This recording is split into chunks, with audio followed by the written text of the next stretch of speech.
Iran के हमलों के बाद अमरीकी सदर ने नेतन्याहू को जवाब देने से मना किया, मगर इसराइल ने ट्रंप का मुतालबा नजरअंदाज करके ईरान पर हमले किए। ट्रंप ने नेतन्याहू पर वाज़ेह किया कि लबनान पर इसराइली हमले से वो खुश नहीं, ईरान पर हमलों में शामिल नहीं होंगे। ईरानी हमलों से किसी को नुकसान भी नहीं पहुंचा, जवाब देने की जरूरत नहीं।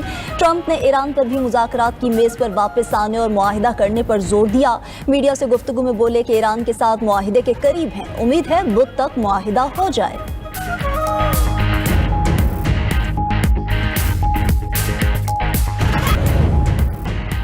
वज़ीर आज़म शहबाज शरीफ ने बजट पर पीपल्स पार्टी की क़यादत को मना लिया। पीपल्स पार्टी का बजट मंजूर करवाने के लिए ताउन का ग्रीन सिग्नल। ऐवान सदर में सदर आसिफ जरदारी से वज़ीर आज़म शहबाज शरीफ की मुलाकात, बिलावल भुट्टो, इसहाक डार और दीगर रहनुमाओं की भी शिरकत। आइंदा बजट मईशत, कौमी सलामती और दाखिली और इलाकाई सूरत हाल पर तबादला ख्याल। सदर ने बजट में अवामी फलाह और सूबों के हुकूक को तरजीह देने पर जोर दिया। फ़रीक़ैन का बेशतर बजट तजावीज़ से इत्तिफाक। दीगर निकात पर मुशावरत जारी रखने का फैसला। वसाइल की कमी और माली मुश्किलात को मद्देनजर रखकर दोनों जानिब से लचक दिखाई जाएगी। वज़ीर दाखिला मोहसिन नकवी ने शुरका को हालिया दौरा ईरान और इलाकाई सिफारती राबितों पर ब्रीफिंग दी।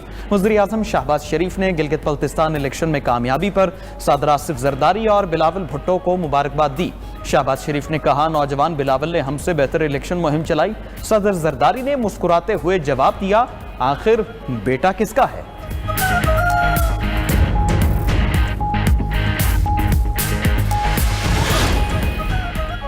वफाकी बजट पेश करने की तारीख तीसरी बार बदल गई। पहले 5 जून, फिर 10 जून और अब 12 जून की नई तारीख आ गई। ज़राए ऐवान सदर के मुताबिक हुकूमत ने 10 जून की बजाय 12 जून को बजट पेश करने पर गौर शुरू कर दिया।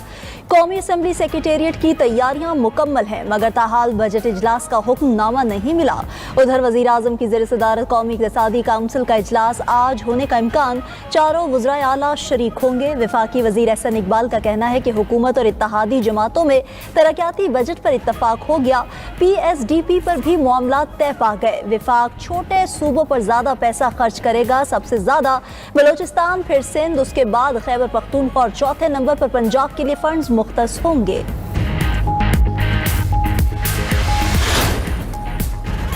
वज़ीर आला खैबर पख्तूनख्वा सुहेल आफरीदी की मौलाना फजलुर रहमान से मुलाकात। सूबाई हुकूक के हसूल के लिए मुश्तरका जद्दोजहद करने पर तबादला ख्याल। वफाकी बजट, सूबे के शेयर से मुताल्लिक अमूर पर बातचीत।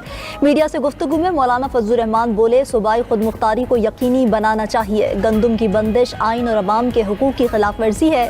वज़ीर आला सुहेल आफरीदी ने कहा, KP से सोतेला सलूक जारी है। NFC में ज़म इज़ला का हिस्सा भी नहीं मिल रहा। बजट माहौल में अराकीन की कुछ नाराज़ी होती है, मतलब ये नहीं कि बगावत होगी।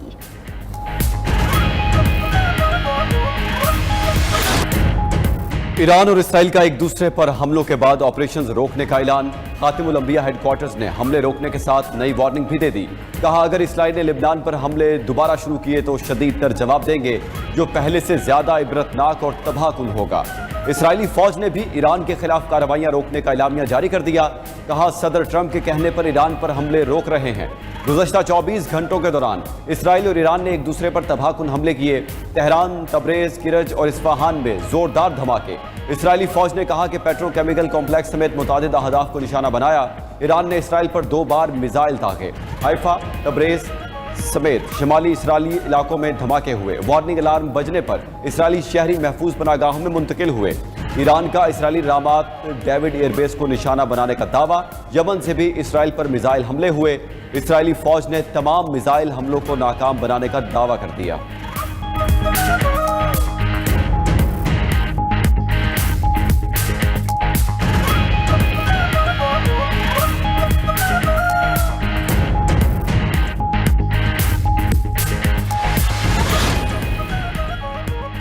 ईरान ने महाज छोड़ा, ना ही मुज़ाकरात का रास्ता तर्क किया। उनके साथ साथ कौमी सलामती हमारी अवलीन तरजीहात है। ईरानी सदर मसूद पज़ेश्कियान का कहना है, ईरानी कौम के हुकूक का दिफा पूरी ताकत से करेंगे। ترجمان ایرانی وزارت خارجہ اسماعیل بقائی نے کہا جنگ بندی کی خلاف ورزی کا ذمہ دار امریکہ ہے، جو کچھ ہو رہا ہے سب امریکہ کی پلاننگ ہے۔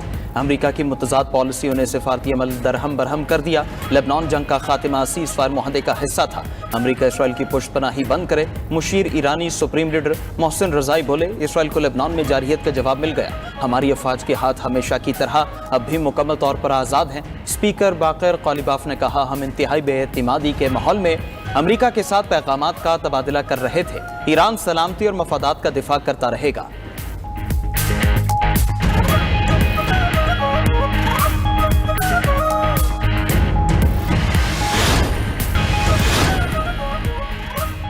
CNN کے مطابق امریکہ نے ایرانی میزائلوں کو فضا میں تباہ کرنے کا اسرائیلی دعویٰ بھی مسترد کر دیا۔ تصدیق کی کہ امریکہ نے میزائل روکنے کے لیے اپنے انٹرسیپٹرز استعمال نہیں کیے، میزائل اسرائیل میں گرے۔ اسرائیل کا حملے روکنے کے باوجود کل ملک بھر کے تمام تعلیمی ادارے بند رکھنے کا اعلان۔ ادھر سعودی وزارت دفاع نے پرنس سلطان ایئر بیس کو نشانہ بنائے جانے کی خبروں کی تردید کر دی۔ کہا سائرن یمن سے داغے میزائل کے باعث احتیاطی تدابیر کے طور پر بجائے گئے، واقعے کی تحقیقات شروع کر دی۔ دوسری جانب ایران اور اسرائیل کی جانب سے حملے روکنے کے اعلانات کے بعد عراق نے اپنی فضائی حدود دوبارہ کھول دی۔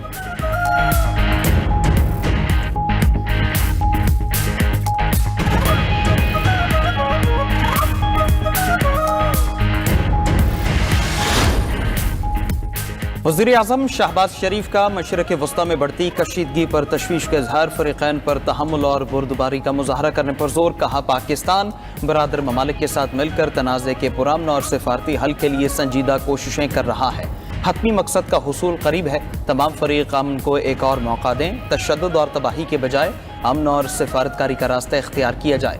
برطانوی وزیر اعظم کیئر سٹارمر نے بھی اسرائیل اور ایران سے دوبارہ جنگ بندی پر عمل درآمد کا مطالبہ کیا۔ چین، فرانس اور یورپی یونین کا بھی فریقین پر تحمل کا مظاہرہ کرنے پر زور۔ ادھر یورپی یونین نے اپنے ہارمز کی بندش کرنے پر 2 ایرانی شخصیات اور پاسداران انقلاب یونٹ پر پابندیاں عائد کر دی۔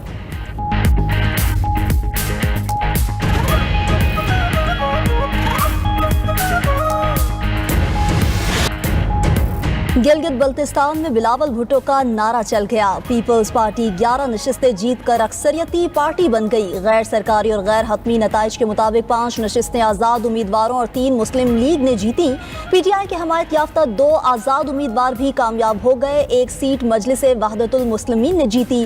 2 حلقوں کے نتائج آنا اب بھی باقی ہیں۔ جی بی اے 20 غزر 2 کے آر او نے تمام پولنگ سٹیشنز کے ووٹوں کی دوبارہ گنتی کا حکم دے دیا۔ فارم 47 کے مطابق پیپلز پارٹی نے گلگت، نگر، سکردو، خرمنگ، شگر اور غزر میں کامیابیاں سمیٹیں۔ تحریک انصاف نے گلگت اور حنزہ سے میدان مارا۔ سابق وزیر اعلیٰ حاجی گلبر خان، سابق وزیر داخلہ شمس الحق سمیت بڑے بڑے برج الٹ گئے۔ فاتح امیدواروں کے حامیوں کا جشن دن بھر جاری رہا۔ عالمی مارکیٹ میں خام تیل کی قیمتوں میں اضافہ۔ امریکی خام تیل $92 فی بیرل میں فروخت۔ برطانوی خام تیل $95 فی بیرل پر پہنچ گیا۔ ادھر کاروبار کے دوران پاکستانی اسٹاک مارکیٹ میں مندی کا رجحان۔ 100 انڈیکس میں 1525 پوائنٹس کی گراوٹ۔ انڈیکس 1,68,953 پوائنٹس پر بند ہوا۔